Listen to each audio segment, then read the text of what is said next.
우리 하나님을 믿는 사람 치고 기도의 중요성을 모르는 사람은 없을 겁니다. 그러나 실제로 그렇게 기도의 삶을 사는 사람은 많지 않은 것 같습니다.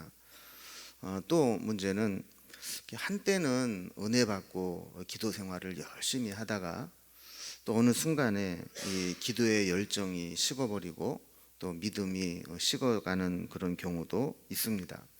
오늘 본문에 보면 남왕국의 아사라는 왕에 대한 이야기가 나오는데, 이 아사의 왕의 그 인생 스토리를 보면 처음에는 하나님을 의지하고 문제가 있을 때마다 하나님 앞에 기도하는 삶을 살았는데, 이 왕이 되어서 오랜 세월이 지나면서 하나님의 은혜로 평안한 시간을 보내면서 점차 영적으로 나태해지고 기도의 삶을 살지 않고 하나님을 의지하지 않는 그런 모습으로 변해가는 모습을 보게 됩니다.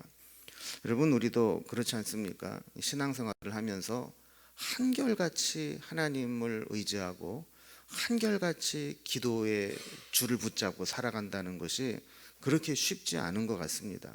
그러니까 아사가 바로 그런 왕이었습니다. 아사는 아버지 아비야의 뒤를 이어서 왕이 된 후 41년 동안 왕위에 있었습니다. 처음에 그가 왕위에 올랐을 때에는 그 아버지 때까지 있었던 이 우상 숭배, 산당의 문제, 범죄함, 이런 것들을 싹 개혁을 일으키는 신앙의 개혁을 운동을 일으켰던 신실한 왕이었습니다. 이 아사에 대한 이야기는 역대하 14장부터 나오게 되는데, 이 14장 2절에서 5절까지 말씀을 보면 거기에 앞뒤에 중요한 부분만 추려보면 이렇게 되어 있습니다. 아사가 그의 하나님 여호와 보시기에 선과 정의를 행하여, 그리고 그가 쭉 이렇게 되어 가다가 마지막에 보면 그 앞에서 평안함을 누리니라 그랬습니다. 그러니까 그가 하나님 보시기에 선과 정의를 행하게 될 때 하나님께서 그의 인생에 그의 왕위에 있는 동안에 평안함을 누리게 하셨다는 거예요. 그래서 역대하 14장 1절에서 7절까지 보면 평안이라는 단어가 4번이나 나오는 것을 보게 됩니다. 그러니까 아사가 믿음으로 신앙의 개혁 운동을 일으키고 기도하고 하나님의 은혜를 붙잡고 살아가게 될 때 하나님은 그의 이 나라에 이 평안함의 은혜를 주신 겁니다. 이런 하나님의 평안을 누리게 된 이 아사는 14장 7절에서 이렇게 고백합니다. 아사가 일찍이 유다 사람에게 이르되 우리가 우리 하나님 여호와를 찾았으므로 이 땅이 아직 우리 앞에 있나니 우리가 이 성읍들을 건축하고 그 주위에 성곽과 망대와 문과 빗장을 만들자. 우리가 주를 찾았으므로 주께서 우리 사방에 평안을 주셨느니라 그랬어요. 그 아사 왕이 이스라엘 백성들에게 공개적으로 어떤 이야기를, 요즘으로 말하면 대국민 담화문을 발표하면서 뭐라고 얘기를 했느냐면, 우리가 우리 하나님 여호와를 전심으로 찾았을 때 하나님께서 우리에게 은혜를 주셔서 이 땅을 우리가 소유하게 되었고, 이 평안한 시기에 이 주변을 방비하면서 성곽과 망대와 문과 빗장을 만들 수 있도록 해 주셨다, 이런 이야기를 하면서 우리가 주를 찾았으므로 주께서 우리 사방에 평안을 주셨느니라 이렇게 이야기를 하는 거예요. 자, 그러니까 자기의 주변에 이렇게 하나님의 평안을 주신 이유는 우리가 하나님을 찾았기 때문이다, 이거를 이제 알고 백성들에게 함께 나눈 것이죠. 여러분, 우리가 이렇게 평안할 때에도 하나님의 은혜를 기억하고 기도하는 게 참 중요합니다. 14장 그 이후의 말씀을 계속 보면 이 평안한 시기 가운데 위기가 찾아온 때도 있었습니다. 아사가 통치할 때 구스 사람이 군사 100만 명을 데리고 병거 300대를 거느리고 마레사의 스바다 골짜기에 쳐들어온 사건이 있었습니다. 여러분, 말이 그렇지 100만 명의 군대는 엄청난 겁니다. 지금 우리나라 정규군이 몇 명이에요? 60만 대군 이렇게 얘기하거든요. 그러니까 우리나라 정규군이 지금 우리나라에도 60만 명밖에 안 돼요. 그런데 그 당시에 100만 명이 쳐들어왔다. 어마어마한 숫자가 쳐들어온 겁니다. 이때 아사는 하나님 앞에 기도합니다. 14장 11절에 보면 그냥 기도한 게 아니라 부르짖어 기도했다 그랬습니다. 저들은 힘이 강하고 우리는 약한데 도와줄 이는 하나님밖에 없다. 그러면서 우리를 도우소서 하면서 하나님 앞에 부르짖어 기도합니다. 사실 이때는 기도를 안 할 수가 없죠. 하나님이 안 도와주시면 살아남을 수가 없기 때문에 기도를 한 겁니다. 그런데 이 기도의 은혜로 하나님은 이 구스 사람을 도망가게 만들고 아사 왕의 승리로 이끌어 주셨습니다. 자, 그런데 이런 일들이 있은 후에 노년에 20년 동안 태평성대를 누리게 됩니다. 아까도 14장에서 말씀드렸던 것처럼 아사가 하나님을 의지하고 붙잡았을 때 그 분위기가 어땠다고요? 평안이라고 그랬죠. 평안하고 이 20년 동안의 이 평화의 시기를 누리면서 아사의 신앙은 느슨해지기 시작하고 하나님을 의지하지 않게 됩니다. 여러분, 이게 참 아이러니한 건데 우리가 평안하다는 거, 별일 없이 살아갈 수 있다는 거, 이 하나님의 은혜요, 축복의 결과입니다. 그런데 이것이 우리의 신앙적으로는 위기가 될 수 있습니다. 왜냐하면 우리는 뭔가 문제가 있어야 기도하거든요. 뭔가 어려운 일이 있어야 겸손해지거든요.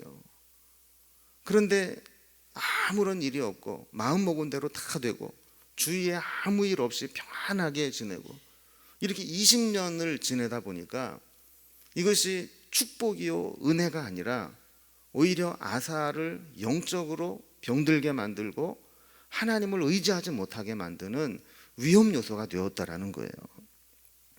그래서 오늘 말씀 역대하 16장 12절에 보면 아사가 왕이 된 지 39년에 그의 발이 병들어 매우 위독했으나 병이 있을 때 그가 여호와께 구하지 아니하고 의원들에게 구하였더라 그랬습니다. 여러분, 병들었을 때 의원을 찾는 거는 잘못하는 거예요? 잘못하는 게 아니에요? 여러분, 병들면 병원에 가요? 안 가요? 가죠. 그러니까 병들어서 의원을 찾았다는 게 잘못된 거는 아니에요. 그런데 문제는 뭐냐면 그러면서도 하나님을 찾아야 되는 거죠. 하나님께서 이 의사를 통해서 또 약을 통해서 병원을 통해서 우리의 병을 치료하시지만 내가 살고 죽는 것은 하나님 손에 있는 것이다. 그 의사도 약도 병원도 하나님이 주관하시는 것이다. 하나님이 살리시면 나는 살아나는 것이고 하나님이 와라 그러면 갈 수밖에 없는 게 우리의 삶이다. 이 고백이 전제가 되어야 우리가 세상적인 방법 이런 것들이 의미가 있는 거죠. 그런데 이 아사는 이렇게 병들어서 매우 위독했는데도 불구하고 하나님을 구하지 않았다 그래요. 그리고 의원들만 의지했던 겁니다. 여러분, 여기에서 이 중요한 것은 아사의 상태가 병들어 매우 위독했다라는 거예요. 그리고 위독했다는 얘기는 뭐냐면 사람의 의술로는 치료가 안 되고 있다라는 겁니다. 그러니까 백방으로 노력을 했지만 이 병세가 나아지질 않았다는 거예요. 여러분, 그렇다면 빨리 누구를 찾아야 돼요? 허준을 찾아야 되는 게 아니라 하나님을 찾아야 되는 거죠. 야, 허준도 못 고친다.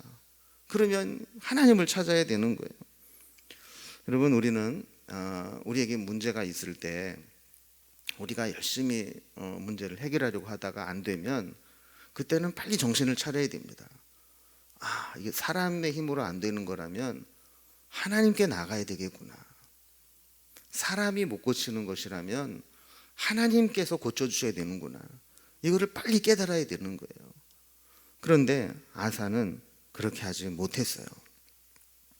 역대하 16장에 보면 아사의 신앙이 점점 문제가 생기고 있다는 것을 단적으로 보여준 사건이 있었습니다. 우리가 오늘 다 읽지 않았지만 1절부터 보면 아사 왕 36년에 이스라엘 왕 바아사가 유다를 치러 올라온 적이 있었습니다. 이때 아사는 하나님 앞에 기도하지 않았습니다. 아까 구스 사람이 100만 대군을 데리고 올라왔을 때는 하나님을 찾고 부르짖어 기도했는데, 이 이스라엘의 바하사 왕이 쳐들어왔을 때에는 기도하지 않고 하나님을 의지하지 않고 인간적인 방법으로 이것을 해결하려고 합니다. 그래서 성전 곳간과 왕의 곳간을 열고 그 안에 있는 은금을 가져다가 아람 왕 베나닷에게 보내고 이스라엘을 공격해달라, 그리고 원군을 요청하게 됩니다. 그러니까 여러분, 그 이스라엘 지도를 이렇게 보면 남왕국 유다가 남쪽에 있고 북왕국 이스라엘이 북쪽에 있잖아요. 그리고 북왕국 위에 아람이라는 나라가 있었거든요. 지금의 시리아라는 나라. 자, 그러니까 지금 북왕국 이스라엘이 남왕국을 쳐들어왔어요. 그러니까 이 아사가 북왕국 이스라엘의 북쪽에 있는 아람 왕에게 이 재물을 보내면서 북왕국 이스라엘을 공격을 해달라는 거예요. 그러면 이 바하사 왕이, 북왕국 이스라엘 왕이 남왕국을 침략을 했다가 어떻게 해야 돼요? 군대를 데리고 북쪽 아람을 방어하기 위해서 올라가야 되잖아요. 그러니까 이런 방법을 썼다는 거예요. 여러분, 이것이 어떤 전술적인 면으로 본다면 훌륭한 방법이죠. 살아남을 수 있는 방법이죠. 그러나 하나님께서 원하시는 것은 그런 인간적인 방법이 아니었다라는 겁니다. 이러한 위기 상황을 만났을 때 하나님을 찾고 다시 그의 느슨했던 신앙을 하나님께로 향하고 영적으로 무장하기를 원하셨다라는 겁니다. 그래서 이 일이 있은 후에 하나님은 하나니라고 하는 선지자를 보내서 아사 왕을 책망합니다. 그러면서 지난번 14장에 있었던 이 구스 왕이 쳐들어왔을 때를 상기시킵니다. 왕이여, 생각해 보옵소서. 그때 14장에서 있었던 사건과 같이 구스 왕이 100만 대군을 이끌고 오고, 우리로 말하면 지금으로 하면 전차 300대를 이끌고 나라를 쳐들어왔을 때 왕이 하나님을 의지하고 부르짖어 기도하지 않았습니까? 그때 하나님이 이 구스 왕을 무너뜨리시고 스스로 도망가게 만들지 않았습니까? 지금 구스 왕이 그렇게 크고 강하였지만 왕이 구스 왕을 물리칠 수 있었던 것은 하나님을 의지했기 때문입니다. 그러면서 9절에 보면 아주 유명한 말씀을 전하죠. 우리가 잘 아는 말씀이죠. 여호와의 눈은 온 땅을 두루 감찰하사 전심으로 자기에게 향하는 자들을 위하여 능력을 베푸시나니. 여러분, 이 얘기가 무슨 얘기예요? 지금 아사 왕이 그렇게 하고 있다는 얘기예요? 못하고 있다는 얘기예요? 못하고 있다는 얘기죠. 왕이 위기를 만났을 때 전심으로 하나님을 향하고 전심으로 하나님을 의지하고 기도했더라면 온 땅을 두루 감찰하면서 하나님을 찾는 자들을 도우시는 하나님께서 왕을 위해서 능력을 베풀었을 겁니다. 여러분, 만약에 이 이야기를 들었을 때 아사 왕이 회개하고, 그렇구나, 내 신앙이 변질되고 있구나, 내가 하나님이 주신 평안함을 축복으로 여기지 못하고 오히려 내 영적으로 내가 나태해지고 병들어가게 됐구나, 내가 이제라도 하나님을 찾아야지, 이렇게 했더라면 아사는 달라졌을 거예요. 그런데 그 다음 절 10절을 보면 아사는 오히려 아주 노해서 이 선견자 하나니를 옥에 가두고 여기에 동조하는 자들을 학대했습니다. 그가 초창기 때 이렇게 종교 개혁을 일으키고 하나님을 의지하고 위기가 있을 때마다 전심으로 하나님을 찾았던 그 신앙은 온데간데 없고, 이제는 자기가 하나님이 된 것처럼 자기에 반대하는 자들을 그가 하나님의 종이라 할지라도 감옥에 가두고 학대하는 이런 폐악한 일을 보여주고 만 겁니다. 여러분, 아까 이렇게 바하사 왕이 쳐들어왔을 때가 아사 왕 36년이라 그랬습니다. 그런데 오늘 읽은 본문에 아사 왕이 다리에 병이 들어서 위독하게 된 것은 39년이라 그랬습니다. 이 위기가 있을 때부터 발에 병이 날 때까지 몇 년이라는 시간이 있었던 거예요. 너무 어려워서 잘 모르시겠지만 39년에서 36년을 빼면 3년이죠. 하나님께서는 이 3년 동안 어떻게 보면 아사 왕이 돌아올 수 있는 기회를 주신 겁니다. 네가 이렇게 나로부터 멀어져 있고 나를 의지하지 않았지만 이제라도 돌아와라. 그랬는데 결국 아사는 하나님을 찾지 않게 되었습니다. 여러분, 성경을 보면 참 안타까운 사건이 있죠. 만약에 오늘 말씀이 그의 발이 병들어 매우 위독했을 때 그가 의원들에게 구하지 않고 하나님께 구하였더라. 그럼 이렇게 됐더라면 얼마나 좋았겠어요. 그런데 현실은 하나님을 구하지 아니하고 의원들에게 구하였더라. 이렇게 되었다라는 겁니다. 여러분, 저는 오늘 이 말씀과 또 아사의 모습을 보면서 우리의 신앙도 한번 돌아봤으면 좋겠습니다. 여러분, 하나님께서 우리에게 주신 은혜, 축복, 이것이 영적으로 우리를 위기로 몰고 가고 있는 그런 요소가 되지는 않는지 한번 돌아볼 수 있기를 바랍니다. 하나님이 때로 우리에게 은혜를 주시고 평안의 시기를 주시고 우리에게 좋은 것을 주신다 할지라도 그때에도 우리가 변함없이 하나님을 의지하는 믿음, 기도하는 믿음, 하나님을 붙잡는 믿음, 이것을 갖는다면 하나님께서 주시는 은혜와 축복이 우리에게 계속 지속될 수 있습니다.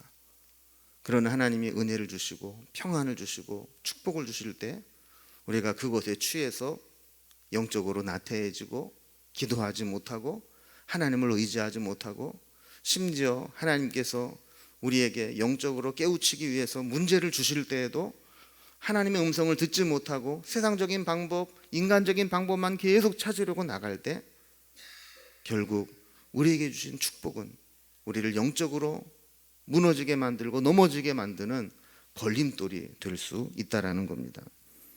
여러분, 어떻습니까? 지금 여러분의 신앙은 처음 은혜 받았을 때, 또 처음 우리에게 간증거리가 있을 때, 처음 살아계신 하나님을 만나고 하나님을 붙잡았을 때, 그때와 변함없이 늘 하나님과의 교제가 살아있고 기도가 능력이 있는 상태로 유지되고 있습니까? 만약에 우리의 신앙 속에서 하나님 주신 은혜로 인해서 우리가 영적으로 좀 나태해지고 있다거나 또 기도가 식어지고 있다거나 하나님을 그렇게 온전하게 신뢰하지 못하고 자꾸 세상적인 방법과 인간적인 방법을 쓰려고 하고 있다면 다시 한번 하나님 앞에 나오고 기도가 회복되고 믿음이 회복될 수 있는 은혜가 있기를 바랍니다. 하나님께서 이 아사 왕에게 이 바하사 왕의 침략 이후에 3년 동안 기회를 주셨음에도 불구하고 아사 왕이 그 기회를 잡지 못했어요. 돌이키지 못했어요. 여러분, 이것을 보면 어쩌면 우리에게 남겨진 인생은 하나님께서 우리에게 주시는 새롭게 주시는 기회의 시간이 될 수 있습니다. 하나님이 지금 우리를 데려가지 않으시고 우리에게 생명을 연장시켜 주신다는 것은 우리가 하나님 앞에 더 멋지게 살아갈 수 있도록 기회를 주시는 것일 수 있다라는 거예요. 오늘 하나니 선지자를 통해서 아사 왕에게 주었던 말씀을 다시 우리가 기억했으면 좋겠습니다. 우리 9절 말씀 이렇게 되어 있죠. 여호와의 눈은 온 땅을 두루 감찰하사 전심으로 자기에게 향하는 자들을 위하여 능력을 베푸시나니. 여러분, 이 말씀은 아사 왕에게만 주신 말씀이 아니라 오늘 우리에게도 주시는 말씀인 줄로 믿습니다. 그래서 우리가 하나님을 전심으로 하나님을 향하고 전심으로 하나님을 구하고 하나님의 능력이 우리의 삶에 나타날 수 있도록 우리 하나님을 바라보고 붙잡는 그런 시간이 될 수 있기를 바랍니다. 이 시간 우리 한번 합심해서 우리 말씀을 생각하면서 기도하며 나아갈 텐데요. 우리가 이번 한 주간 동안 수험생과 자녀들을 위한 특별 새벽 기도회로 모였습니다. 오늘 이어서 계속해서 이 일들을 위해서 기도했으면 좋겠습니다. 먼저는 우리 믿음의 부모들이 신앙의 교사와 신앙의 전승자로서의 사명을 감당할 수 있도록, 그리고 어제 수능을 마쳤는데 수험생들의 남은 입시 과정들이 있습니다. 논술과 면접과 그리고 실기, 그리고 원서를 넣는 과정, 이 모든 과정 가운데 하나님의 도우심과 인도하심이 있기를 위해서 기도해 주시기 바랍니다. 수험생이 아니더라도 우리 자녀들의 신앙과 우리 자녀들의 진로를 하나님께서 열어주시고 인도해 주시기를 위해서 기도합시다. 그리고 우리가 새벽에 말씀을 살펴본 것처럼 우리가 자녀들을 위해서 기도해야 될 여러 가지 제목들이 있었죠.